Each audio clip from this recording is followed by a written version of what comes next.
What I can say is that this is laughable, this is shameless. It's really unbelievable that General Museveni can accuse the National Unity Platform of rigging elections when he knows so well that he engaged in massive election rigging. That election of 2021 has been described as an election from hell, given what the state under his command did.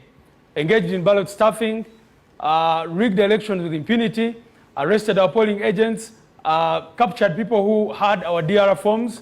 Crime intelligence and police were busy picking up our polling agents who had our DR forms, collecting them from the field.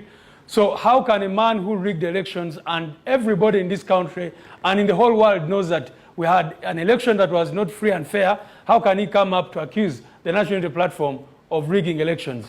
He's shameless. Perhaps you're also saying what he said, that the election was not free and fair, but you're saying it is laughable. The president, who was in military wear, was making these comments in a defense and security engagement. Besides being laughable, isn't there a place to take this very seriously? Well, for me, I find it very sad that he made such remarks at an event meant to celebrate a fallen hero, a man of integrity, the late General Aronda, may his soul rest in peace. General Museveni shouldn't have made such unfortunate comments at such an event to commemorate the life of a gallant officer who served this country well.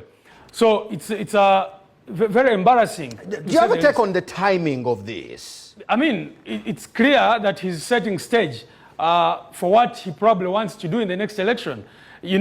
Actually what he has said today makes you question his claim that the 1980 election was rigged, which forced him to go into the bush. So it seems that right now he knows that he cannot win a popular election in this country, and maybe he's planning something else. So it seems that the election that he claimed was rigged and eventually used that as a basis to go to the bush and, take over power and all that. Now Ugandans will begin to question those stories. If he can say such a statement about an election which everybody knows how it went. Remember, it is this election when General Museveni had over 400 polling stations where he got 100% of the vote, all cast in his favor, and meaning that none of these people who had registered on these polling stations ostensibly were absent on that day, none had died, none had transferred.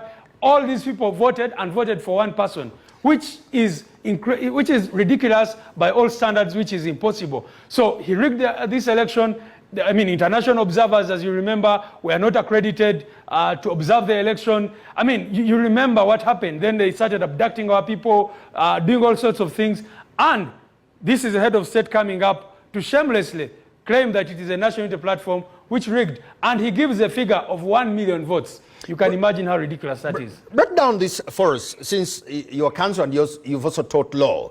Yeah. The president has categorically stated that you can take him to court, but he's the president.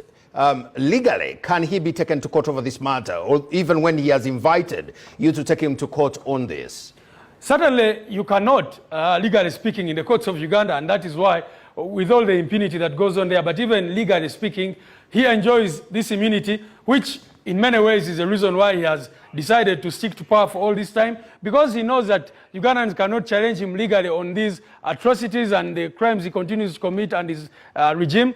But maybe there is a time when there will be accountability for all this. So are you planning to pursue his invitation that you take him to court? Well, what we can challenge him to do is to present his evidence, and we challenge our evidence.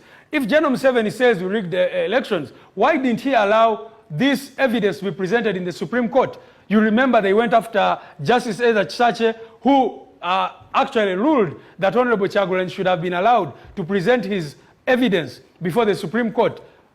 So why did the state go so hard on her? Why did the state invest so much in making sure that the Supreme Court does not accept the evidence which we were trying to bring into the Supreme Court? And you remember everything they did. So if they know that they have any evidence, we challenge them to bring it, and we bring ours. In any case, we've always said let there be an audit. Of course, an audit overseen by people who are credible, by the international community, by the United Nations, and we shall present our evidence to show that General Museveni and his regime, we have DR forms which were tampered with, which show that the votes which we got at polling stations are not the votes which the Electoral Commission, headed by Byabakama, announced. So we have all this evidence. And so if General Museveni says he has this evidence, let him bring it, let us bring ours, let there be an independent audit of the 2021 election, and the people of Uganda and the whole world will see who actually rigged the election with impunity. Finally, the president makes a suggestion that the law should be revised because there were gaps in the law, and voting be limited to electronic voting and nothing manual.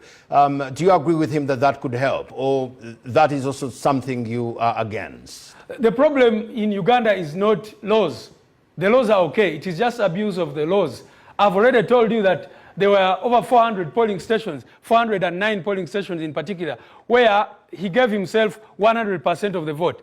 And if you look at the results, there are those he gave himself 99%, 80%, etc., etc. How is that humanly possible? Are you telling me that that happened because there was manual voting or something like that? So it's not the law. It's not even the kind of voting, whether manual or biometric. The problem is impunity, that the laws which we have in place are abused and not followed. But all this to favor him. You remember, he appoints the Electoral Commission, make sure that the returning officers are vetted by ISO, the presiding officers are appointed by themselves. So how did NUP all of a sudden be the one rigging elections?